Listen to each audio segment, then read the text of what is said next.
Oiê! Tem alguém aí?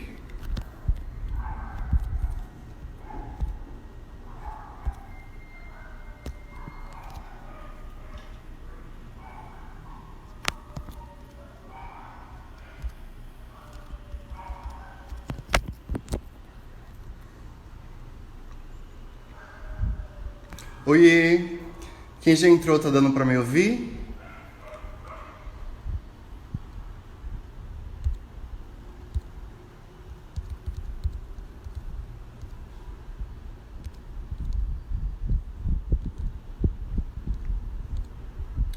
Então,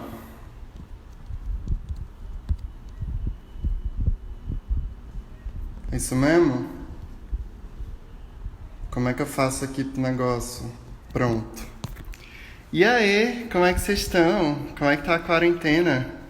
Não, não vou cantar não, Jordan. Eu não tenho nem esse talento, amor. Mas hoje a gente vai falar de um assunto muito massa, com as pessoas muito legais, que é coleta de dados, privacidade e vigilância. A gente vai falar sobre esses assuntos e como eles estão presentes na nossa vida o tempo todo. Eu só preciso descobrir como é que eu chamo Flávia pra cá. Flávia, como é que você entra? Você sabe? É isso? Vamos ver se é isso. Tem 8 pessoas ao vivo aí, 8 pessoas que ainda têm paciência pra. Assim, cheguei. Que linda! Você tem que se arrumar, né, para os eventos sociais. Minha filha, eu passei até perfume. Ninguém vai sentir. Cheirosíssima aqui. Cheirosíssima, sovaco limpo. E é isso, né? Tava aqui pensando essa semana sobre como que a gente podia falar sobre um assunto, sobre assuntos na realidade que impactassem pessoas de alguma forma e que a gente esquece ou minimiza ou suprime de alguma forma. E um dos dados que mais me interessa no momento é coleta de dados, privacidade e vigilância. Eu acho que esse combo é muito interessante porque e também sintomático da nossa sociedade atual e do momento que a gente está vivendo. Por isso, eu decidi propor o papo de live para vocês e também para a galera que topou aqui. As duas primeiras vítimas, digo, convidadas, foram Flávia Tabosa e Isadora Lira. E Flávia está aqui comigo. Primeiro vai entrar Flávia e depois Flávia sai e aí entra Isadora. Flá, eu queria que você se apresentasse um pouquinho para quem tá aí, pra gente poder. Uhum. Tem como botar tua carinha pra cima? Porque tua carinha tá embaixo e a minha tá em cima. Eu queria que a tua carinha ficasse em Deixa cima eu ver. e Não, a minha ficasse de embaixo. trocar a ordem Hã? só se eu começar a live. Só troca a ordem se eu começo a live. Entendi. Porque quem tá vendo os comentários, não sei se vê tua cara direito. Só se eu desativar os comentários, né? Oi? Meu marido estava dando a dica aqui de baixar um pouquinho a câmera Ah, sim. para aparecer melhor. Pronto. Então, Sim, Flávia, quando é que sua trajetória começa a se emparelhar com esse interesse pelos dados?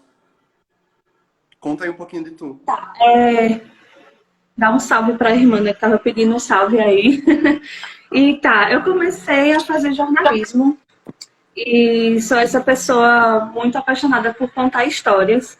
E jornalismo era o curso que me interessou muito por causa disso, assim, de a possibilidade de andar pelo mundo escutando histórias e contá-las através do meu ponto de vista. Só que assim, oportunidades, né? Entrei numa agência de publicidade para estagiar e acabei entendendo que dentro da parte de publicidade e marketing, é, a comunicação poderia ser um pouquinho mais personalizada a partir da coleta de dados. Uhum. E foi no boom do marketing digital, né? 2014, estava começando a chegar aqui. Eu ainda fiz umas ações de marketing no Orkut. 2009, eu fiz algumas coisas no Orkut. Então, tipo, No Orkut, aquela coisa, né?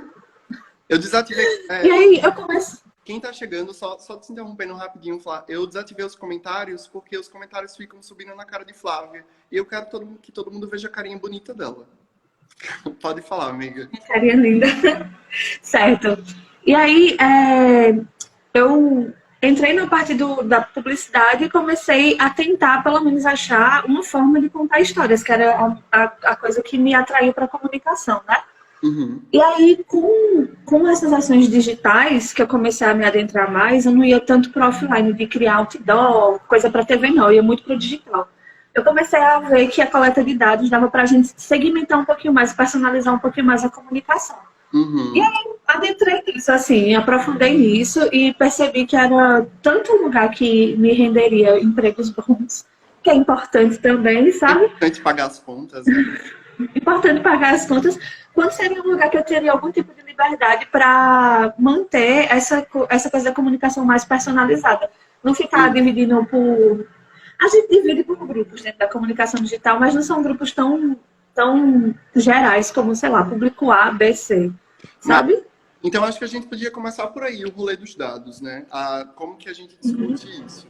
Porque você falou que sua trajetória é muito... Ela caminha muito junto com o marketing digital, né? E com o uso Isso. desses dados para personalizar, digamos, um serviço ou uma solução. Eu acho que a publicidade adora usar esse termo, que é solução. É. A gente tem problemas e eu tô te oferecendo aqui uma solução, amor. Aí você tem que... Às vezes são soluções para problemas que a gente nem tem. Então a publicidade se antecipa, né? De vender essas soluções para a gente. E tudo isso é feito com coleta de dados, né? Quando a gente tá online ali, vendo as coisinhas, os Facebook delas conversam com as amigas, todo mundo já teve aquela história de estar conversando e de repente a Siri ou a Siri lá do Google, esqueci o nome dela agora, é Alexa, ela interrompeu e disse, Alexa cortando na Siri. "Opa, não entendi. O quê? Desculpa, não posso te ajudar, não achei esse assunto. Eu fiz... Repete aí, só para entender aqui uma coisinha. Inclusive, a mãe tá descobrindo isso agora. A mãe chama ela de xereta. Porque a mãe tá falando alguma coisa e assim, desculpa, não posso te ajudar. A mãe fala, eu nem te chamei, amor. Eu nem te chamei para começo de conversa. Então, assim, em que ponto, a minha pergunta é a seguinte, em que ponto esse uso dos dados da publicidade, que o marketing digital usa também e prega como quase que uma religião, em que ponto isso não vira uma distopia, né? Porque a gente coleta dados para um caralho. Se a gente vai na farmácia, se a gente dá o CPF, a gente tem R$ 5 de desconto. E a gente quer R$ 5 de desconto, né? E aí, Por que não? esses dados vão para onde? Assim, e em que ponto? Como pesar isso, pô? A gente está entrando agora numa era que essa coleta de dados já passou um pouquinho do razoável. E a gente está entrando numa era de justamente regulamentações. É o que já aconteceu na União Europeia com a GPDR e vai acontecer aqui no Brasil. Era para acontecer agora, em agosto, com a Lei Geral de Proteção de Dados. Mas uma MP adiou o vigor da Lei Geral de Proteção de Dados para 2021, para maio. E a gente está entrando agora nessa parte de regulamentação. Até agora a gente estava num terreno muito amplo. Então, o uso de dados poderia ser uma coisa bem simples. Assim, tem reportagem do Fantástico de gente vendendo CD com vários CPFs no meio de São Paulo, no centro de São Paulo, coisa do tipo. Isso é uma coisa que acontece. A gente pode comprar listas de e-mails que você coleta a partir de uma mineração de dados na internet, você pega e-mail, função da pessoa, coisa que está espalhada em vários lugares públicos, você junta tudo numa pista só. E aí você usa para a sua publicidade. Não é indicado porque as pessoas não colocaram o e-mail na internet, ou essas informações na internet, para uso geral, foi para usos específicos. Uhum. E é por isso que a gente está justamente nessa era de regulamentação, para que o uso específico de um dado, que mesmo que seja público, ele se mantenha específico. Só que assim, a gente, quando pensa nessa coisa de tipo, a Siri está me escutando, eu falei de uma viagem aqui que eu não tinha nem pesquisado sobre ela e apareceu um anúncio para mim. Exemplo mais... Esse é um pouquinho conspiracional, assim, a gente acaba tendo padrões de comportamento Sim. que dá para ser previsto com um processamento de dados muito bom. Qual é o processamento de dados muito bom? Do tamanho do Google, do Facebook. A Algoritmo. gente não consegue fazer algoritmo, A gente isso. tem agora Mas aí, um pouquinho de algoritmo também, né? Depois que você isso. terminar aí de falar. São grandes conglomerados de dados, né? Justamente o Google, ele tem um vídeo que eles vazaram em 2016, que é The Selfish Ledger, o livro egoísta. E eles, nesse vídeo, vou falar rapidamente aqui, eles exploram como seria um mundo com coleta de dados 100% de todo mundo, e como é que eles poderiam modificar até a evolução da própria história social? Como é que a gente poderia manipular até o que é que causa pobreza, o que é que causa fome, desigualdade, etc. Coisas que a gente ainda não tem resposta 100%. E assim, para eles, esse tipo de utopia faz um pouco de sentido, mas são eles quem ditam as regras. A gente tem que pensar isso, sabe? Quando a gente fala de dados... Eles quem que você está falando? Eles, o Google, eles ditam as regras dos algoritmos deles. E aí, quando a gente pensa nessa utopia de vamos coletar 100% dos dados das pessoas para melhorar a humanidade, a gente tem que pensar também que vai ter sempre alguém ditando as regras do que vai ser melhor para a humanidade, né? Sim. E aí é justamente isso. Uma política benéfica para todo mundo, né? Exatamente. O Google, eles tinham antes um lema não oficial que era Don't be evil, não seja mal. E eles retiraram isso do código de conduta deles. Então, eles já têm algumas aberturas morais aí e eles ditam a maior parte das regras dos dados, porque eles são os maiores conglomerados de dados do mundo, né? E aí os algoritmos deles são justamente essas regras ditadas pelo próprio Google que replicam várias coisas ruins também, vários problemas de reconhecimento facial. Por exemplo, mulheres negras como Michelle Obama, elas não são reconhecidas como mulheres porque o algoritmo do Google diz que elas não têm traços femininos.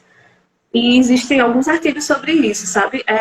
Quem é que define as regras do que é um traço feminino ou masculino? Quem é que está pegando esses dados e criando as regras deles? A gente tem que pensar sempre nisso.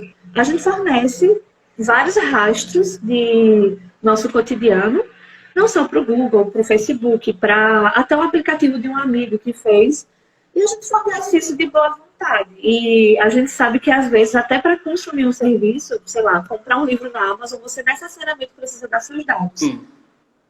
Então, se você não der seus dados para uma Amazon da vida, que é uma empresa super predatória, você simplesmente não vai ter o serviço de volta. Aí você escolhe viver sem aquele serviço que é muito mais em conta, muito mais barato, ou pagar mais, né? Tem sempre essas... Eu acho que essas empresas, elas colocam a gente assim num... Como que fala? O famoso entre a cruz e a espada? Porque assim, você não pode discutir com os termos. Ele coloca lá os termos, você pode ler os termos se você quiser, indicado inclusive que você leia. As letrinhas miúdas falam coisa, gente, então é bom a gente ler e se informar sobre o que a gente está ali aceitando, né, com tanta coisa. Mas você não pode discutir. Você não pode dizer assim, eu topo isso, mas isso aqui eu não topo, não. Não tô afim, não. E o Facebook, eu acho que algumas outras redes sociais e aplicativos, eles dão a possibilidade de você desativar algumas coisas. Tipo, no Google, na parte de privacidade do Google, você pode desativar algumas coisas. Mas você não pode escolher necessariamente, e você também não sabe o que realmente é feito com seus dados, né? O que realmente, tudo que pode ser feito com seus dados. O Intercept publicou uma matéria, acho que agora em abril, nessa história da pandemia toda, com essa coleta de dados, mapas de calor, locais onde as pessoas estão, e países que estão fazendo esse tipo de uso dos dados, né? Deixa a moto passar. A gente não pode gravar que começa a passar uma moto lá no cachorro. Daqui a pouco passa carro de som do ovo aqui. Isso é engraçado. Mas, inclusive, o carro que passa do som, o carro do ovo que passa do som lá perto de casa, ele não tá com máscara. Manhã disse que é porque ele... Deixa pra lá. Conspirações de manhã. Mas aí... E aí o Intercept fez essa matéria porque a Vivo, que é uma das maiores operadoras de São Paulo, presente no Sudeste, ela tinha feito essa parceria com o governo do estado de São Paulo, tão polêmica que gerou essas repercussões. Mas aí essa parceria, a Vivo estava dizendo, digamos, pelas antenas, né? Ela literalmente simplificando o papo, ela literalmente pelo enquadramento de onde aquela pessoa estava com o celular, ela entendia quantos por cento de pessoas estavam fora de casa ou não. Mas, segundo a Vivo, esses dados eram anônimos para que ninguém conseguisse verificar quem eram essas pessoas realmente, quem são essas pessoas por trás desses dados, né? Mas aí, enfim, só para concluir, a matéria dizia assim que, olha só, a gente está vivendo uma era de vigiar e lucrar, era o título. Porque a gente tá, essa vigilância aí, a gente vive rodeado de câmeras o tempo todo, a gente vive no momento de algoritmos cada vez maiores que as próprias pessoas que constroem esses algoritmos às vezes não conseguem mais compreender para onde esse algoritmo está indo, porque é uma inteligência artificial que vai gerando padrões de comportamento a partir de quanto maior o número de dados, maior a precisão desse padrão de comportamento, né? E aí é preocupante porque, assim, preocupante porque, assim, a gente fica nessa, entre até que ponto isso é ético, saca? Até que ponto essa não não é, né? Até que ponto esse uso desses dados ele não é nocivo para o nosso sistema, para a gente mesmo, né? Porque assim, que fruto que a gente está colhendo com com todas essas coisas, onde vão reverberar? Onde que tu acha que vão reverberar esses usos dos dados? Vamos filosofar, vamos viajar aqui. Vamos viajar.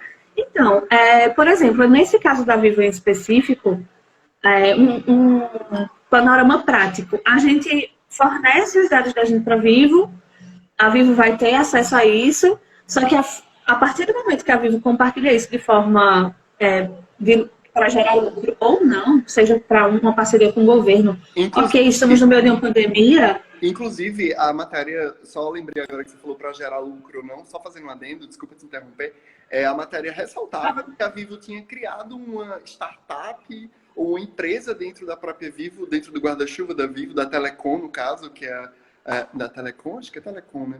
Que é a dona da Vivo, e lucrava com essa venda de dados anônimos. E lucrava muito. Como você falou, do carinha que tá vendendo CD na rua com um CPF, esses dados ele tem um valor, né? Então, assim, pode continuar. Você tá falando do criar lucro. Não, é justamente isso. Que se eu tenho acesso, por exemplo, a um mapa de calor de quantas pessoas tem na Avenida São Paulo agora, eu vou ter um dado muito importante para trabalhar, independente do meu objetivo, né? E aí, se eu forneço esses dados para a Vivo e a Vivo terceiriza esses dados de alguma forma, isso é antiético, isso não está dentro da minha concessão. Se eu li os termos de uso direitinho, né? E aí, é importante a gente entender justamente o limite dessa concessão de dados. Uma das coisas que as regulamentações, a Lei Geral de Proteção de Dados fala é o direito ao esquecimento.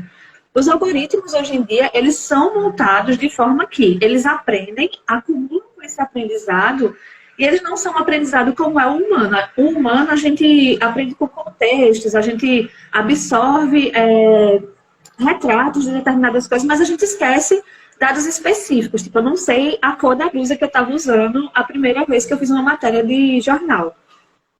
Mas aí um algoritmo ele vai saber a cor que eu estava usando na primeira vez da matéria de jornal. Então, uma das coisas que precisa ser feita é o direito ao esquecimento. Essas regulamentações vão bater muito nisso, que é justamente os algoritmos precisam ser feitos para aprendizagem e para esquecimento também. Porque se eu me incomodo com uma ação dessas do governo de São Paulo, tá mapeando calor, e eu sou cliente da Vivo, eu posso pedir à Vivo que esqueça esses meus dados e não coloque isso ali. Eu não quero fornecer isso para o governo. É uma coisa muito interessante da gente reforçar. Tem muita gente que olha assim e fala, gente, mas o Google já tinha acesso a tudo isso. Por que vocês estão se incomodando?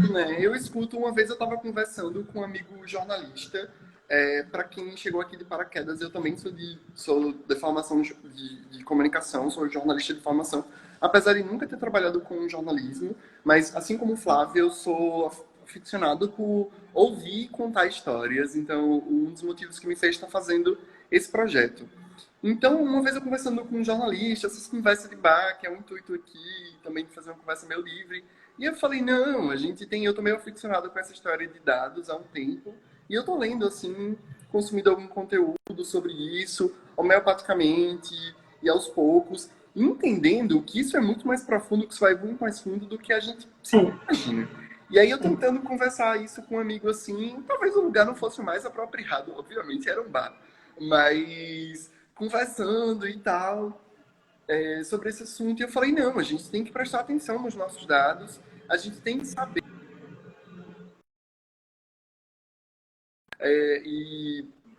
Eita, a Flávia travou. Voltou. Eu travei? Aprendi. Você Voltei. tá me ouvindo, Flávia? Tô ouvindo Travou. sim. Tá. Pronto. E aí esse amigo falou, não, besteira. Travou de novo. Ih, meu pai. Agora foi. Vou tomar aqui meu café. Que passarinho não bebe enquanto o Flávio volta. Voltou, Flá? Ih, travou de vez aí. Não sei o que aconteceu. Então, mas continuando a história, só para que Flávia, acho que Flávia talvez esteja me ouvindo, mesmo que eu não esteja vendo ela e vocês não estejam vendo ela se movimentando. E aí esse amigo falou, putz, não, isso é besteira, bobagem. Não. Voltou. Oi, voltou! Ai, que Deu uma delícia. travadinha. Foi mal aí essa internet, hein? Ih, travou. Olha só.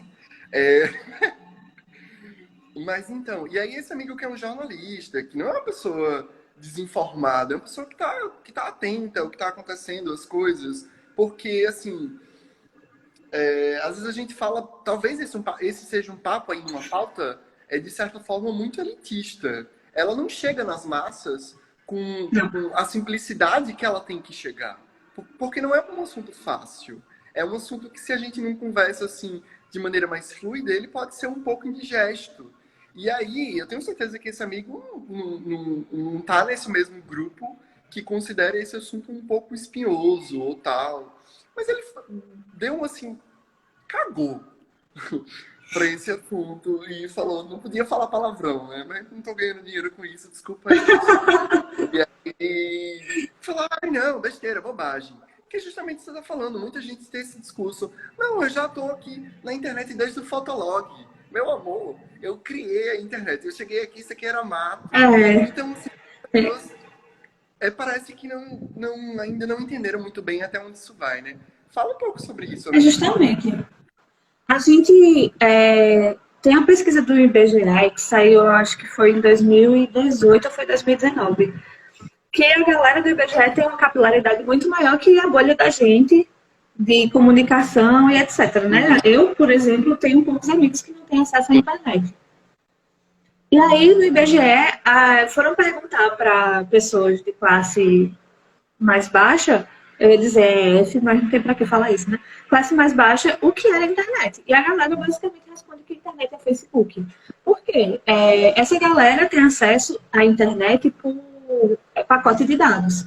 E esses pacotes de dados, eles têm algumas vantagens. Tipo, se você usa o WhatsApp, se você usa o Facebook, você não gasta a sua internet. Então, por onde é que essa galera vai se informar? Essa galera se informa pelas redes sociais e pelo WhatsApp. Tanto que é um problema nosso de desinformação, né, da massa, porque a gente, na nossa bolha, tem acesso a The Intercept, a gente tem acesso a essas pesquisas do IBGE para entender a noção de internet do público geral, mas a galera que precisa saber e acessar mais informação não tem. É a mesma galera que vai sofrer agora, se começar... A gente estava conversando isso até mais cedo, né? Começar a aula de escola pública pelo EAD, a galera vai sofrer, porque a galera não tem acesso a isso. A galera tem acesso a um pacote de dados muito restrito, e muito restrito a plataformas muito específicas. Tipo, ó, eu vou aqui colocar 1 mega de internet por mês, não dá pra nada. Pra gente, né? Consome muito conteúdo. Se eu não me engano, que quase 40% da população ainda não tem acesso à internet de banda larga, né? Pois é. E aí dá match justamente isso com o que você falou. As pessoas têm acesso a uma quantidade limitada de dados, elas se informam por um aplicativo onde elas colocam ali conversando e compartilhando conteúdos. E aquele aplicativo do WhatsApp, o WhatsApp ou qualquer outro aplicativo que seja, tá ali juntando aqueles dados e criando referências sobre você. O algoritmo está trabalhando com aqueles dados que você está colocando ali voluntariamente. Né? Você está se colocando ali voluntariamente, ninguém está ali obrigando a usar, mas, assim, é sintomático, né? Que a gente queira falar sobre esse assunto, mas, ao mesmo tempo, quase metade da população brasileira ainda não tem sequer acesso à internet. Inclusive, o acesso a mais conteúdo na internet, que possibilite, por exemplo, uma aula à distância, que possibilite que essa pessoa saia dessa bolha desse aplicativo, né? E vá... Se bem que, assim, a gente sabe que o algoritmo, a partir do momento que você vai pesquisando coisas, ele vai criando um perfil seu. Isso. Quando você faz uma pesquisazinha ali no Google, não vai aparecer. Tem diversos fatores que implicam o que aparece para você e o que não aparece. Então, aquilo não é uma coisa neutra. Mas, ainda assim, isso é totalmente diferente do que a pessoa se quer ter acesso à banda larga para poder ter a possibilidade de ir mais fundo em qualquer outra coisa. Ou ter acesso à informação, que é uma coisa que a gente... E até assim, a gente que veio da época de Fotolog, nossa, eu fundei a internet e tal, a gente mudou o comportamento. A gente está plataformizado, a gente não entende mais o que é baixar. A internet basicamente era pornografia e coisa pirata, né? E a gente hoje em dia não sabe mais o que é um Pirate Bay, pô. A gente não sabe mais compartilhar conteúdo que não seja dentro de uma plataforma. Tipo, assista essa série, tem no Netflix, tem no Amazon. Não, tá certo, não vou assistir, não. A gente se acomodou as plataformas de uma forma que a gente aqui, do patamar da gente, que, nossa, acesso à internet é uma coisa que foda-se. Se o Google tem todos os meus dados, não tô nem aí, porque eu já tô num nível acima, porque eu tenho acesso à internet há muito tempo. A gente desaprendeu a usar a internet na questão de comunidade. A gente usa a internet de forma muito individual, plataformizada, e acho ótimo que o algoritmo decida por a gente. Então, assim, é questão de também se questionar, da gente não ficar se acomodando nesse uso de uma ferramenta tão forte, sabe? Por mais que seja muito difícil. A gente, até, sei lá, um intercept da vida vai aparecer pra gente só as matérias que estão no perfil da gente. Sim. Mas é interessante a gente questionar isso sempre. E entender que, tipo, quem não tem acesso à internet está numa bolha muito mais limitada que a nossa. Que vai estar replicando ali um monte de teoria conspiracional. Inclusive, com essa pandemia, estão sendo levantadas várias pessoas que estão com canais no YouTube, que estão reforçando várias teorias de conspiração e desinformação, e que o YouTube ainda não chegou nessa camada, ou chegou e não está nem aí, sabe? Engraçado, né? Eu queria falar uma coisa. Antes de fazer esse projeto, o Papo de Live, eu tava só assim, no tédio da vida, porque tá foda, eu tava colocando... Eu tinha visto uma cantora que eu gosto do Rio, chamada Mamundi, e aí ela tava fazendo tipo uma rádio live. E eu vi a rádio live dela e achei o máximo. Inclusive, quem quiser ver, acho que é todo sábado, ou toda sexta e sábado, todo sábado e domingo, não sei. Mas é ótimo, porque ela vai falando ali um monte de coisa, as pessoas vão interagindo. E eu tentei fazer o mesmo no YouTube. Ou tentei fazer o mesmo, não. Tentei fazer algo parecido. Porque, assim, a gente é o milênio da geração de transição, né?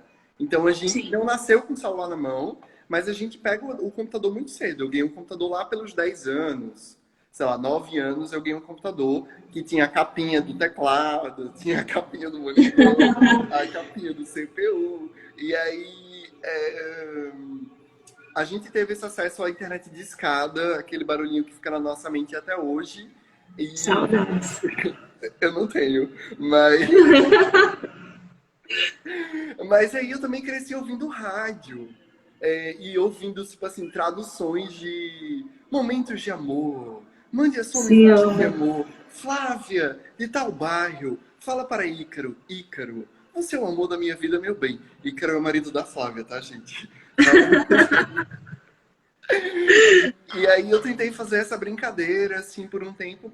E o Instagram não deixou, né? O Instagram, eu botava uma música, ele identificava ali, o algoritmo identificava que aquela música era de um direito autoral e ele derrubava a minha live. Inclusive, eu nem sei como a Mamundi tá fazendo essa live postando as músicas, porque eu colocava ali uma música, eu falava um pouquinho, alguma coisa, tirava uma onda e botava uma música e o Instagram derrubava. Mas, ao mesmo tempo, essas redes sociais grandes, o Instagram, o Twitter, o WhatsApp, elas demoram muito tempo para se posicionar para conteúdos de ódio, conteúdos como É. racismo, LGBTfobia, feminicídio ou qualquer outro incentivo a crimes ou um fascismo que seja. E por que isso acontece? Isso não é acidental, é prioridade.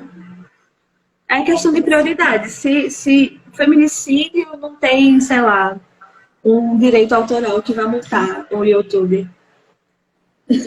Infelizmente. No máximo vai ter algum tipo de ação por conteúdo indevido e o YouTube em si, pelos termos de uso dele, não vai se responsabilizar por esse conteúdo, porque não foi ele quem postou diretamente no canal oficial do YouTube. Foi uma pessoa usando a plataforma que postou isso. Existe muito isso nessas plataformas grandes, que é culpabilizar o usuário. Então, tipo, não é responsabilidade minha, eu tenho os meus termos de uso. Se você não leu e não respeitou, a culpa é sua. E o YouTube pode ou não retirar isso do ar. Se retirou, a galera bate palma. Eu prefiro, tipo, ai, que massa, tiraram isso do ar, o Twitter tirou não sei o que do ar. Não é pra bater palma, não fez mais que obrigação, sabe? Sim. É só levantar a faixinha, não fez mais que sua obrigação, rede social. Porque é uma coisa muito absurda, assim, de você culpabilizar sempre o usuário, tanto pela postagem quanto pelo compartilhamento dos conteúdos. Você precisa, e é justamente essa era que a gente está entrando, de uma regulamentação de uso também. E uma regulamentação que responsabilize as plataformas. Eu acho ótimo que exista agora a Lei Geral de Proteção de Dados, etc. Não tem direitos humanos dentro da Lei Geral de Proteção de Dados para que as plataformas se fortaleçam nesse sentido de retirada de conteúdos que vão contra os direitos humanos. Mas, assim, iniciamos uma fase de regulamentação disso. É ideal que essa regulamentação seja feita com pessoas que entendem melhor de internet, porque acaba que não está sendo feita com pessoas que entendem muito bem de internet. Sim. Então, é uma regulamentação já defasada desde o início. Tem muitas brechas e tem muitas coisas que são duvidosas, sabe? Mas Inclusive, a Lei Geral de Proteção de Dados essa, que está sendo postergada tem um tempo, né? Eu estava lendo esses dias o Morozov, eu não sei se você conhece, que é um cara, um bielorrusso bem ácido, e ele é um crítico desse momento que a gente está vivendo. E o último livro dele, o Big Tech, ele... Eu tenho. Ai, que delícia, me empresta, amiga. E ele fala sobre, no começo, sobre como o Brasil tem potencialidades para usar essa legislação a favor da sua população, da sua democracia, né? Porque todas essas coisas colocam muito em xeque o sistema que a gente vive hoje. A Isadora mandou aqui uma mensagem dizendo que essas empresas, elas são coniventes, elas não ligam. A Isadora vai entrar já já com a gente. E elas são coniventes, e são mesmo. E tanto que o Sérgio Amadeu, que é outro cara que estuda dados aqui no Brasil, e ele é bem didático, ele fala de um jeito assim bem gostoso, lá da UFABC, de São Paulo, ele fala que a gente vive num momento engraçado, porque acontece o seguinte: essas empresas, elas cobram que elas têm um acesso, elas têm que o direito à privacidade seja uma coisa assim... Abstrata. O direito à privacidade... Para um eufemismo, né? Para essas grandes empresas é um eufemismo, é uma coisa abstrata. Ela pode coletar os seus dados, mas ao mesmo tempo não existe uma abertura, não abertura, a palavra não é, não me vem a palavra agora, vai chegar. It's coming. É... Enfim, não chegou, é a idade, desculpa, gente. E... Mas assim, ao mesmo tempo elas não falam sobre o que elas coletam, o que elas fazem com esses dados, quais são as reais intenções dessas grandes empresas, dessas big techs, dessas grandes companhias que meio que essas grandes companhias não é à toa que esses dados, eles são chamados, acho que é o Morozov também que fala isso, que esses dados são chamados, o uso de dados, na verdade, é chamado de novo petróleo. É o petróleo do século XXI.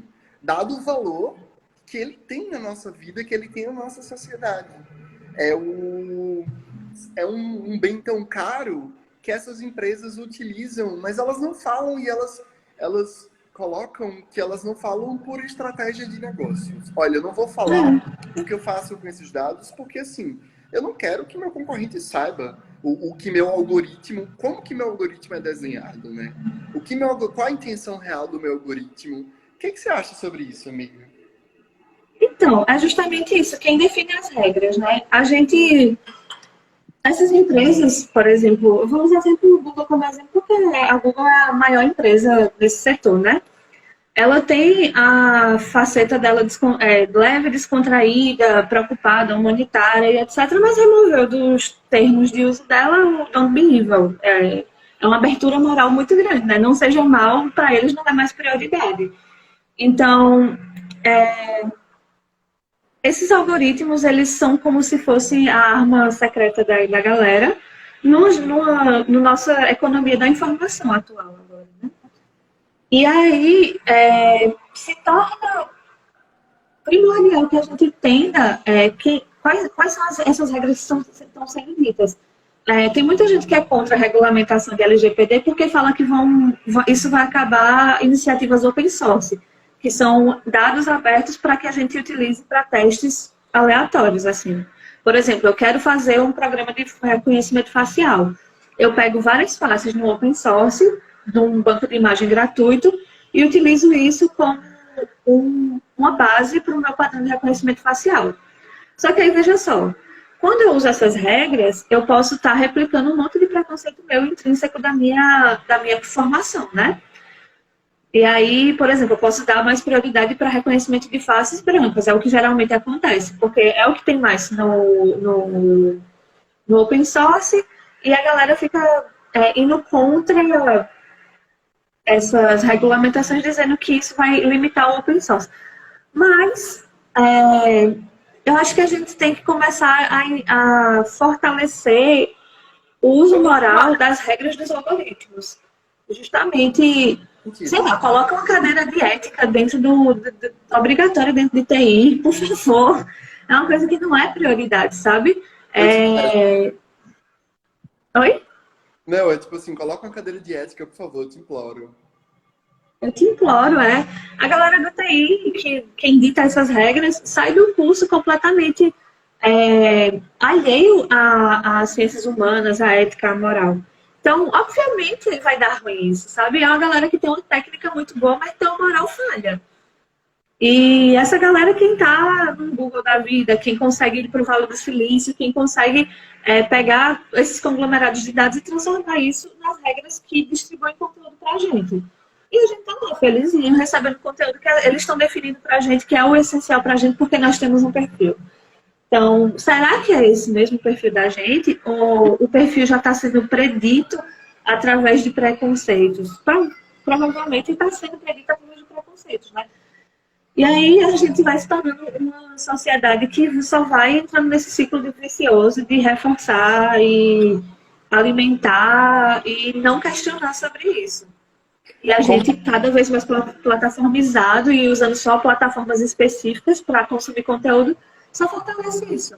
E total, assim, total. Eu acho que a gente fica meio deslumbrado, né? Com essas que a publicidade vende tão bem como soluções, essas soluções assim tão mágicas, a gente fica meio deslumbrado.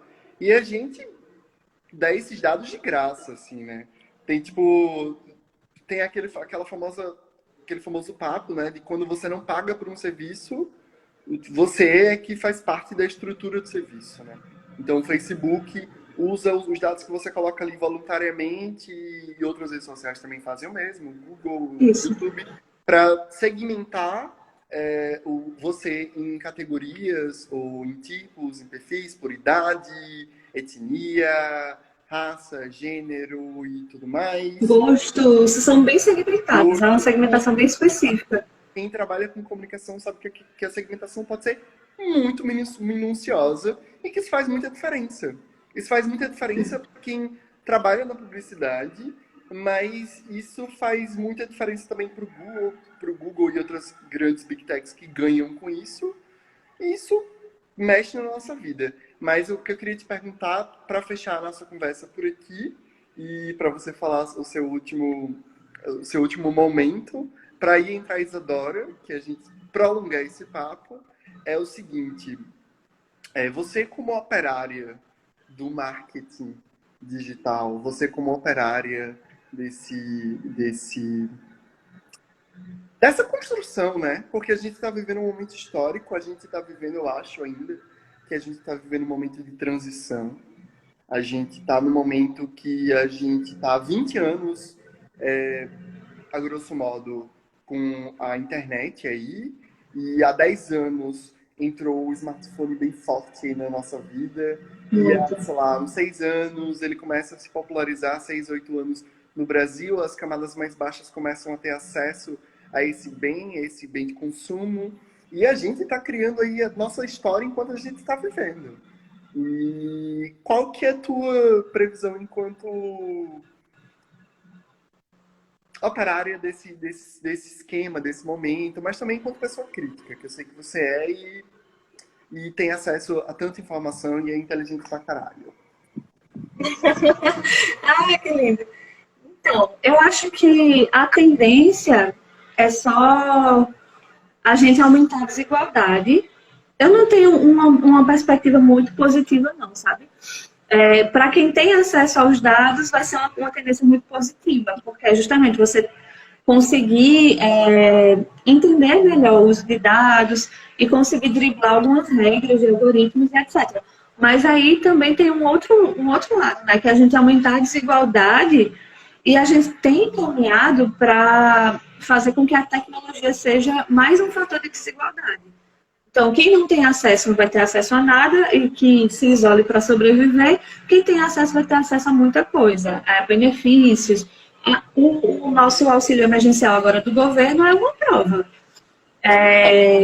Quem tinha acesso a aplicativo, internet, etc., conseguiu de casa fazer tudo tranquilo. Quem não tem acesso a isso está tendo que ir para a fila, se expor e etc. E por mais que as pessoas, os próprios institutos peçam que as pessoas não vão para a fila, não vão para a rua, não tem como. Se não tem acesso, como é que vai procurar isso?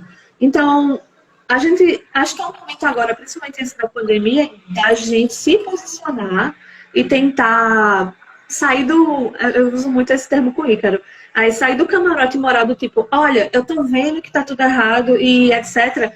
E a gente buscar modificar alguns tipos de comportamentos com a internet e buscar cobrar disso. E a história não vai cobrar porra, desculpa aí, mas a história não vai cobrar se a gente não cobrar agora. É questão de realmente rever acessos e se a gente, sei lá, acho que agora vai começar a criar só uma moeda digital. Eles vão tentar retirar cédulas de dinheiro de circulação. Na China então, já faz isso muito fortemente, né? Na China já se usa... Muito fortemente, exatamente. E eles estão querendo expandir isso, mas quando eles pensam nisso, eles pensam também em comprar smartphones que as pessoas, moradores de rua, consigam acessar, ou coisa do tipo. Então, assim, se vai pensar para um lado de acessibilidade, de informação, de conectividade, tem que pensar no outro. Quem é que não tem isso? Como é que pode ser inserido? E aí é o momento da gente cobrar a inserção. Porque se a gente não cobra isso, a desigualdade só vai aumentar e todos os problemas que a gente já reclama e já vê imorais por aí, a tendência é só piorar. Então, é um momento muito marcante para a gente se posicionar. Antes a gente era só consumidor, usuário passivo. E acho que agora é o momento da gente ser mais ativo, sabe? E não é ser, como é, militante de sofá. A internet tem um espaço para ser ocupado. E assim como as ruas e etc. E como é que Então, a gente pode se posicionar? Como é que tu acha que uma sociedade que, como você falou, não é uma crítica nem nada, só é um sintoma. Como é que é uma sociedade que está acostumada a consumir ou a viver em plataformas, a gente acabou se acomodando com o tempo e só assiste um filme se estiver no Netflix, ou no Amazon, ou em qualquer outra rede social. Como é que a gente pode fazer isso? então, muitas respostas possíveis e nenhuma definitiva, né? Mas acho que um caminho muito importante é a gente começar a levar a informação para as pessoas de margem, levar possibilidades para essas pessoas e também a gente começar a procurar compartilhar conhecimento por fora das plataformas. Voltar aos fóruns, sei lá, pirataria de novo. Não estou, não estou sendo a pessoa que está incentivando pirataria, mas é justamente a gente compartilhar conhecimento de forma que seja mais independente Livre. de plataformas específicas. Obviamente, vão ter Isso microplataformas que vão ter suas regras também, sabe? me lembra uma coisa, essa coisa do acesso à informação, acesso à internet, que é um bem tão importante, né?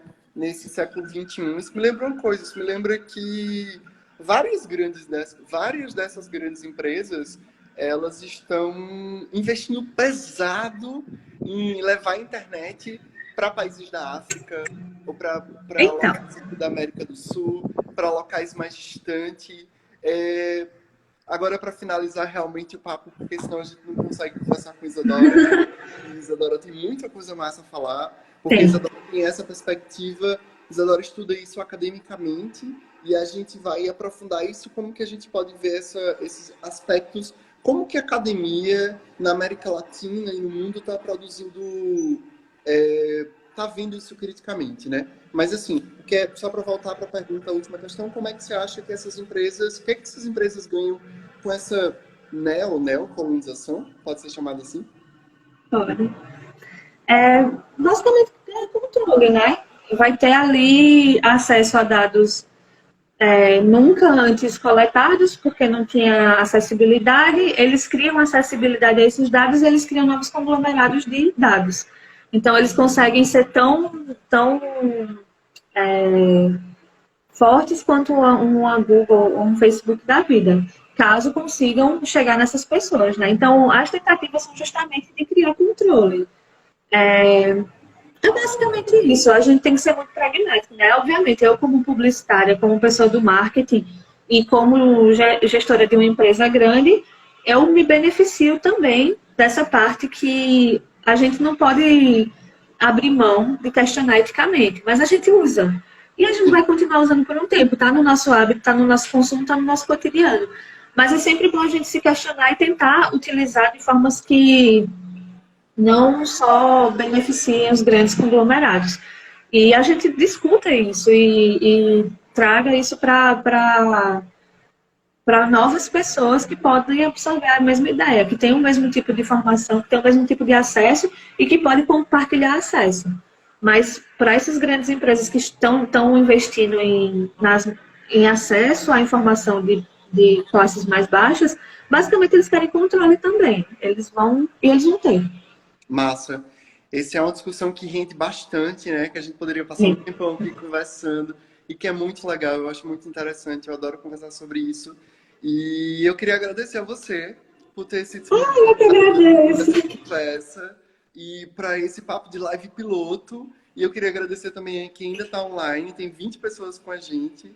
E isso para mim é uma grande vitória, porque, enfim, eu acho massa quando tem pessoas interessadas em dialogar. Eu acho que o diálogo é uma grande ponte e para a democracia nesse tempo de momentos extremos, né? Eu acho que o diálogo e a democracia cria pontes mais do que nunca. E isso é uma ferramenta de discussão super democrática que a gente precisa ampliar. Obrigado, Flá. Quem tiver alguma dúvida e alguma coisa sobre o que Flávia falou, vai lá no Instagram da Flávia, Pode ir. manda um É direct, só ir. ou vem aqui no meu Instagram, manda um direct também. Eu desativei os comentários porque eu queria que as pessoas vissem a cara do Flávio e os comentários ficam subindo em cima do convidado. Eu acho importante que a gente veja as coisas com mais clareza, né? Então, mas assim, não estou delimitando ninguém de falar o que pensa, tá? Pode publicar isso em qualquer outro lugar que a gente vai ver e vai comentar e vai falar sobre isso. Flá, beijo. E agora a Isadora Lira. Deixa eu só tirar a Flávia.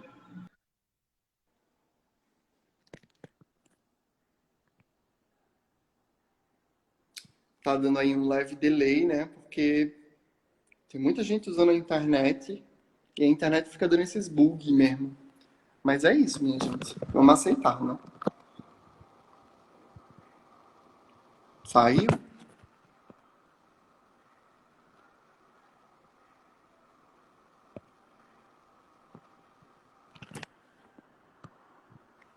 Tem aqui uma pergunta. Enquanto não dá certo, quem tá aí não desiste.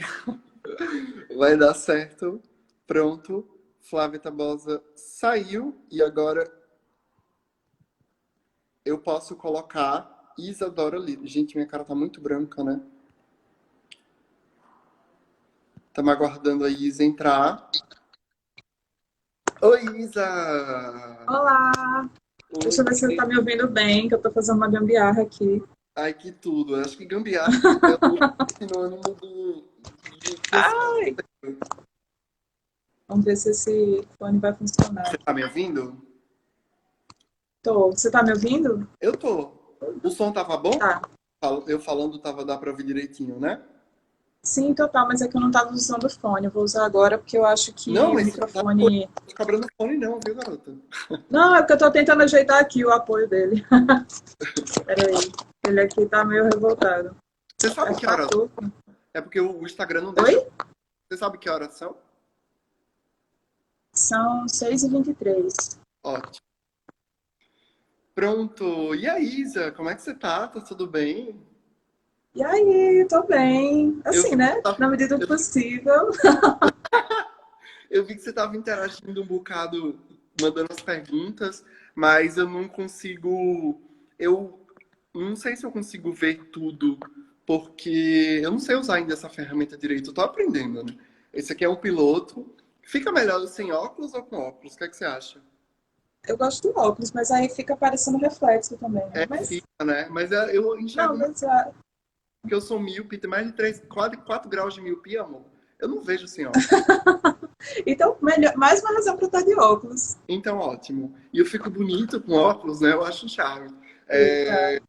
Só é péssimo pra ver série quando você tá assim deitadinho no sofá. Ah, É aí fica. incomoda. Tem que ser. Mas voltando pro papo que a gente tá se propondo aqui, para quem chegou agora, para quem tá entrando, para quem ainda continua, só lembrando, esse papo se propõe a falar sobre coleta de dados, privacidade e vigilância e como que essas três coisas aí elas se intercalam e tudo mais. E eu queria que Isadora, que entrou agora no papo, a gente estava com Flávia Tabosa, a Isadora Lira entrou agora no papo. Eu queria que a Isadora falasse um pouco sobre ela e como que ela chegou aí nesse rolê de dados. Para a gente contextualizar, porque é importante a Isa estar aqui. Então, boa noite a todos, né? Eu também tenho formação em comunicação, sou formada em jornalismo pela UFPB e tenho mestrado em comunicação também. Desde a graduação eu estudo, pesquiso, internet. Você está me ouvindo? Porque aqui está cortando um pouco. Tô ouvindo, você tá me ouvindo? Eu cortei? É porque às vezes fica assim, mas acho que esse fone está zicado mesmo, do jeito dele. Enfim, aí desde a graduação eu pesquiso internet, na graduação era mais sobre os problemas de privacidade mesmo, nesses meios mais utilizados, os canais tradicionais da internet. E no mestrado já vou pesquisar mais sobre hacktivismo, enfim, vou me adentrar nessa seara. E agora estou fazendo doutorado em sociologia e pesquisando interações em rede, especificamente no Twitter, e construção de perfil, de selfie, enfim. Mas eu estou participando desses debates sobre vigilância, também numa perspectiva um pouco de ativista, no caso. Já participei de algumas criptofestas e trabalhei e trabalhei na produção da criptofesta que aconteceu aqui em João Pessoa, primeiro. Eu lembro, não pude ir, mas foi tudo. Cortamos a amizade. Brincadeira. Para com isso, garota. Deixa eu te falar uma coisa. Deixa. Você falou de hacktivismo, que você estudou hacktivismo no mestrado, né? Como que isso importa para esses anos que a gente está construindo? A gente estava falando agora com a Flávia de que a gente está construindo um momento histórico. Enquanto a gente Eita, peraí, meu celular está descarregando, ó. Eu vou ter que botar aqui ele para carregar. Então isso implica que eu vou ficar com a minha cara assim, muito em cima. Tudo bem. É simplesmente pelo fato de que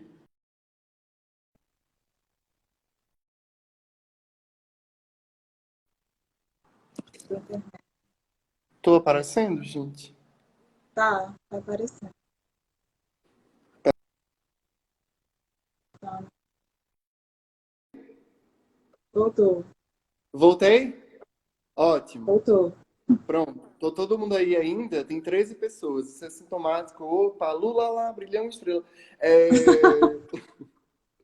O que eu estava falando era sobre hacktivismo e sobre como que você acha importante esse tipo de ativismo tão específico para esse momento que a gente está vivendo da história, que as coisas estão acontecendo assim tão rápido, né? Que a gente não sei se dá para a gente acompanhar. É difícil, na verdade, a gente acompanhar criticamente enquanto a gente está vivendo um momento histórico, né?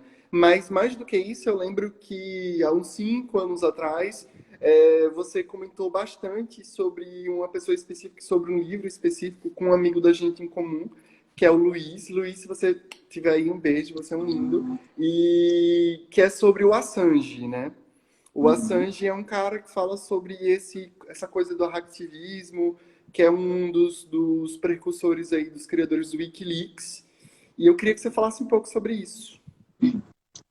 Então, eu acho que nessa época era bem o Cypherpunks, né? Um livro que é bastante icônico para quem pesquisa essa área, porque vai reunir 4 kakuras do hacktivismo, do cypherpunk, e é uma conversa entre eles sobre realmente os perigos da vigilância em massa, e isso num período que antecede ainda o rolê do Snowden. Mas, assim, a minha leitura também sobre hacktivismo mudou bastante, né, nesse meio tempo. E eu acho que também as práticas hacktivistas mudaram muito, no sentido que, assim, eu entendo o sujeito hacker como uma pessoa, um sujeito que ele subverte o uso de uma tecnologia. Ponto. Qualquer um. Pode ser, não necessariamente uma coisa cibernética, enfim, é esse o ponto. E hoje, atualmente, eu fico pensando que uma forma... O hacktivismo que a gente precisa é alguém hackear os algoritmos, assim, do Google um dia, ver o que é que acontece, se alguém consegue hackear a modulação algorítmica. E qual é o problema que a gente tem nesse momento sobre... que a gente fala muito sobre algoritmo e parece que às vezes parece uma entidade, como se fosse uma coisa além, humana, mas na verdade é uma programação. Oi? Deixa eu só te interromper rapidinho. Tá cortando? Não é tá cortando não, amor. É porque... Que hora você falou que era mesmo? Que horas são? Agora são 6h30.